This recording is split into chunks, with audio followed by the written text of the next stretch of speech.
Update. I, 28 male, want a divorce from my wife, 27 female, but everyone wants me to forgive her. Original post. My wife and I have been married for 3 years. First, let me say that as far as I know, my wife hasn't been struggling with any issues. And we've known each other since grade school. We literally know everything about each other and our families. About 2 months ago, I came home and found my wife and our 6-month-old daughter on a couch. My wife was asleep and my daughter was lying next to her. The moment I went over to greet them, I could smell that my daughter needed a diaper change. I didn't know how long it had been since her last change, but I didn't want to disturb my wife.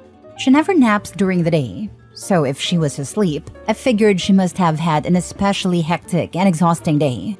I took our daughter to her room and placed her on the changing table to change her diaper. I was just getting started when, not even 2 minutes later, my wife came into the room. As I greeted her, she looked at me, then down at our daughter on the changing table, and suddenly flew into a rage. She started yelling and physically attacking me. I was completely stunned and didn't know what was happening. Instinctively, I leaned over our daughter to shield her from the blows. My wife was screaming and hitting me, shouting, "How could you?" over and over again, calling me a monster. I was in shock and had no idea what she was talking about. Everything had been perfectly normal that morning when I left for work. Nothing seemed out of the ordinary, and there had been no signs of any problems. She then ran out of the room, and about 5 minutes later, 3 police officers showed up and placed me in handcuffs while my wife was in hysterics, claiming she had caught me sexually assaulting our daughter. I was completely speechless and couldn't comprehend what was happening. I asked her what she was talking about, but all she kept saying was that she saw me doing it. I was arrested and spent the night in custody. Fortunately, I was released the next day when the police reviewed the camera footage from our daughter's room. The footage clearly showed that I was only changing her diaper and that nothing inappropriate had happened. There was no evidence to support my wife's accusations, and it was evident that she had attacked me without any provocation. After being released, I felt numb. I couldn't believe that my wife would even think I was capable of doing something so horrific, let alone accuse me of it in front of the police. The moment those words came out of her mouth, it was like all the love I had for her just evaporated. Since then, I have felt nothing but an emptiness inside, a void where my feelings for her used to be. I had divorce papers served to her a week ago, and since then, my phone has been blowing up with calls and texts from her, apologizing repeatedly. But honestly, I don't care about her apologies. In over 374 messages, she hasn't given me a single explanation for what happened, or why she thought I would harm our daughter. All she says is sorry and that we should try marriage counseling or individual therapy. I don't want counseling. She can go if she wants, but I won't be involved. I am also pursuing full custody of our daughter. My lawyer has informed me that given the circumstances, including my wife's violent outburst which was caught on camera, the fact that I had to shield our daughter from her, and the false accusations she made against me, there is a good chance I will be awarded full custody. Her behavior raises serious concerns about her mental state, and I want to ensure my daughter is in a safe environment. Despite everything that happened, my family, her family, and even some of our friends are insisting that I'm taking things too far by seeking a divorce and aiming for full custody. They say I should give her another chance, but nobody can explain why she did what she did or offer any justification for her actions. Even my wife hasn't been able to provide a reason in all her messages. I feel worn down as the gravity of everything starts to hit me. I'm mentally and emotionally exhausted from dealing with the fallout, and I'm questioning whether I'm missing something. Why is everyone on her side? What could have driven her to make such a horrific accusation without any evidence? I'm at a loss and I don't know what to do anymore. If anyone has any advice or insights, I'd really appreciate it. What am I missing here? Now for the top advice before reading the update. You do not need to stay in this relationship no matter what caused her to snap. She physically attacked you, she called the police, and said you assaulted your own daughter.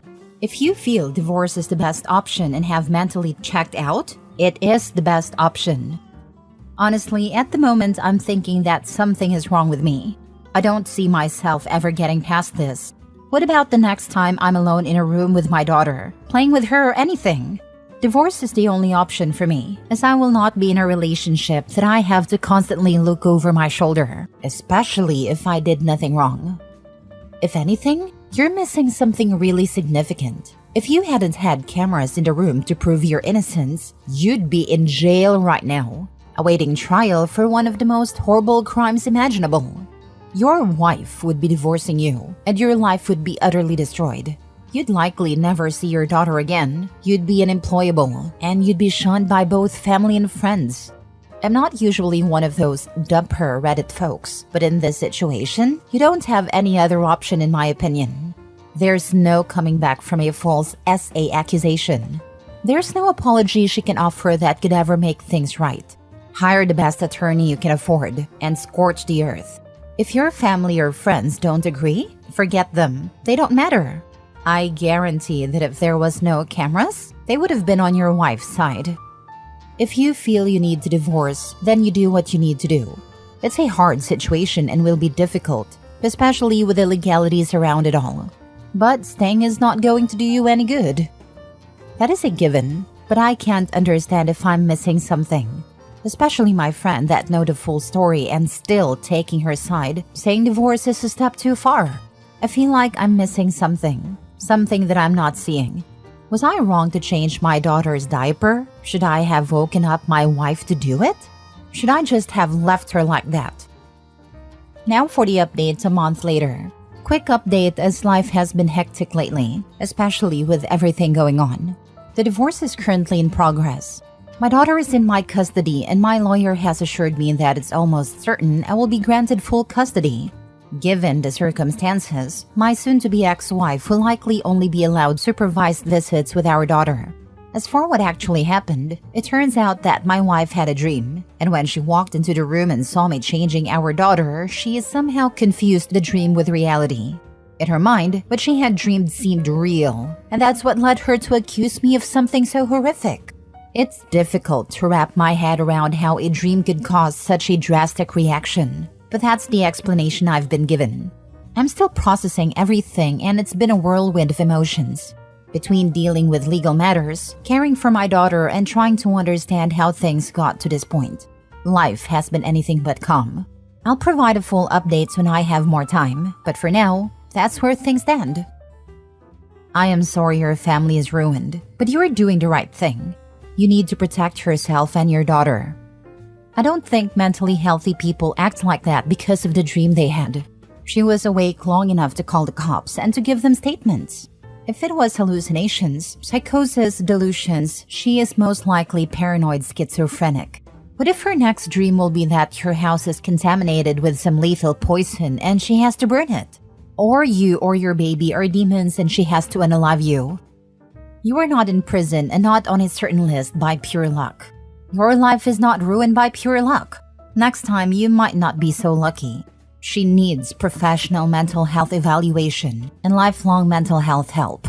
Getting yourself and your baby out of that situation was absolutely the right decision and should have been your top priority. You did a correct thing.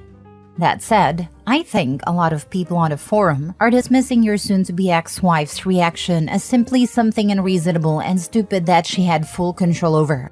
I'd like to point out that this may not necessarily be the case. For example, if she wasn't getting enough sleep or wasn't sleeping for long enough periods, example getting up every 3 hours all night to tend to the baby without napping during the day, sleep deprivation could be a factor. Sleep deprivation is no joke. It can cause hallucinations, paranoia, delusions, disorientation, irritability, violent outbursts, and severely impair one's judgment among other things. And that's assuming there weren't any other underlying issues, such as postpartum depression, PPD, or pre-existing trauma. Personally, I'd want to understand whether her behavior was truly within her control or if there was contributing factors before proceeding directly to divorce. Next story. My male 33 wife, female 34, grieves over a child I never told or agreed would have. How to move forward. My wife, female 34, and I, male 33, have been married for 7 years and together for 10. Back then, we didn't discuss children in detail. except to say that she wanted 1 or 2 at some point. And I agreed. 1, maybe 2 at most. 4 years ago, we had our first child male 4, and 2 years later, our second child male 2 was born. After the first, I already felt it was challenging enough. But I agreed to have a second child, reasoning that having a sibling would be good for our first. For me, that was it. I didn't want any more children. And I thought my wife felt the same. We didn't really discuss it further after that. Now that our second has turned 2, my wife wants to try for a third child. She says she wants a big family now. I'm not on board with this. I never wanted that. I told her how I felt and stood my ground. There's been a lot of crying on both sides, and we've each given our arguments, but we're both convinced we're right. There's no way to compromise on this issue. You can't have half a baby. My wife has been having periods of intense sadness, sometimes crying for entire days. On those days, she can't even look at me. Other times, it seems like she has come to terms with it and life goes on. We have 2 small children to take care of, and life is busy. On those days, I think we'll be okay. But then another wave of grief hits, and it feels like she's mourning the idea of a baby I never agreed to have. I'm not sure how I can help the situation further because to me, there are only 2 possible outcomes. She comes to terms with having 2 children, or we end up breaking up because she wants to find someone else who is willing to have a third child with her. Is there a third option that I'm not seeing? I feel like I'm walking on eggshells, and I've even started telling people who visit not to bring up innocent questions like, when's the third one coming, in order to avoid triggering another emotional episode. If anyone has experienced a similar situation and found a way through it, I'd appreciate hearing your stories. Any small details or advice that could help her or me would be welcome. Have you asked your wife why she wants another baby? Is it just about the idea of having a large family? Or is it that she wants a girl? I think that's worth unpacking. Not that it will solve your issue, of course, but it might help you understand what she feels is missing from your family at present that another baby might add. She says now it's the big family. Although yes, she did hope for our second to be a girl. Not sure if that still plays, and she's ashamed to say it. As you mentioned, it doesn't solve or change the situation though, so I stopped pondering about that.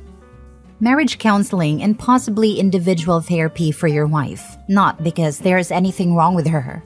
It's absolutely reasonable for her to discover along the road of having 2 children that she wants 3, and it's absolutely reasonable for you who only wanted 1 and possibly 2 to realize that you don't want any more children.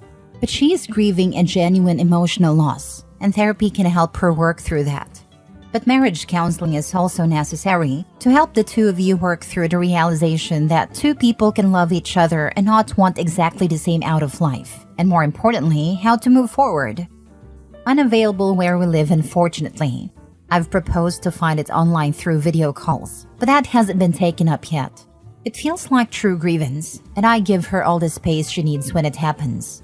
She won't look at me during these periods, so I think therapy in person, even if it would exist here, would be difficult. She needs therapy, and badly. Spending whole days crying and fostering this bitterness towards you isn't good for her or the family she already has. Honestly, I wonder how much of that is genuine grief, and how much is demonstrative crying a la, "See what you are doing to me, you monster," to manipulate him. If it's actually genuine, then she's probably depressive AF and needs help. Anyway, it's definitely not normal to wallow your grief for a potential child this much when you have 2 actual kids to take care of. I wonder what it's doing to them to see mommy cry for days on end. At this point, they're mostly ignoring it, and she goes upstairs to cry in the main bedroom. Children are not allowed to go up the stairs. I have also brought up the point to try and be happy and care for our 2 current children, but it gets ignored and said there is a room for a third. Last story. My 34 female husband, 30 male, said I wasn't attractive enough to cheat on him. My husband is gorgeous. Everybody says so. I consider myself pretty but unremarkable. My features aren't exactly supermodel material, but I do the best I can with what I've got. I have nice skin thanks to skincare, a decent body thanks to the gym, and so on. But compared to my husband, I might as well be a troll. Even my own mom thought my husband might be gay or hiding something sketchy because of how much more attractive he is than I am. It's the first thing people seem to notice when we're out. I've had women flirt with him right in front of me, and 2 girls I know even try to get with him behind my back. Sometimes I even question why he's with me. I'm insecure about it, but my husband has always reassured me, saying he loves me and thinks I'm beautiful, and that I shouldn't listen to other people. Yesterday changed everything. I bumped into an old boyfriend from college. We had parted on good terms, and it turns out he's doing well in his career. I'm considering changing jobs, and I'm pretty decent at what I do, so we exchanged LinkedIn information. There wasn't anything inappropriate about our conversation, and I wouldn't have had any problem if my husband had been there to hear it. As soon as I got home, my husband started an argument. He said he had read through my LinkedIn messages and was convinced that my ex was flirting with me. I told him he wasn't. My husband then started making fun of my ex's looks, saying some of the cruelest things I've ever heard him say. I told him to stop and said we could talk when he wasn't acting like this. He responded, "If that guy becomes your coworker and you cheat on me," then he scoffed and said, "You're not attractive enough to cheat on me, not enough to keep me." I was speechless. He then slammed the door to our bedroom and locked me out for the night. I ended up sleeping on the sofa.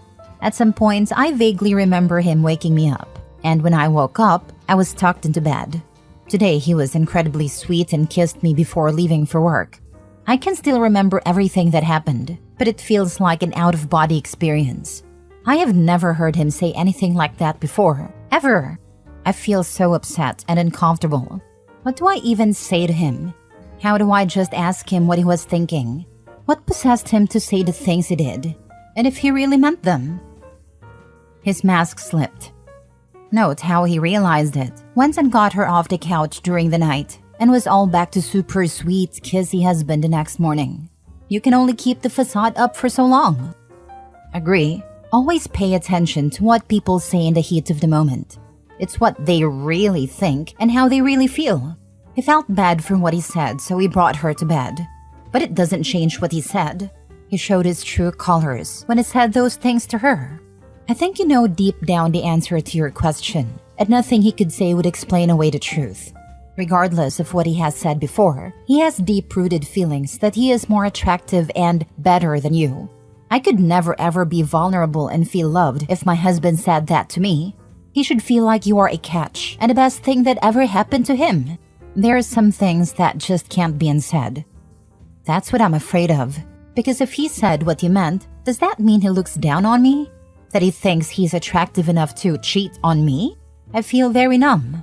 I know I'm not as attractive as my husband, but I also have good qualities. No one is suffering by being my husband.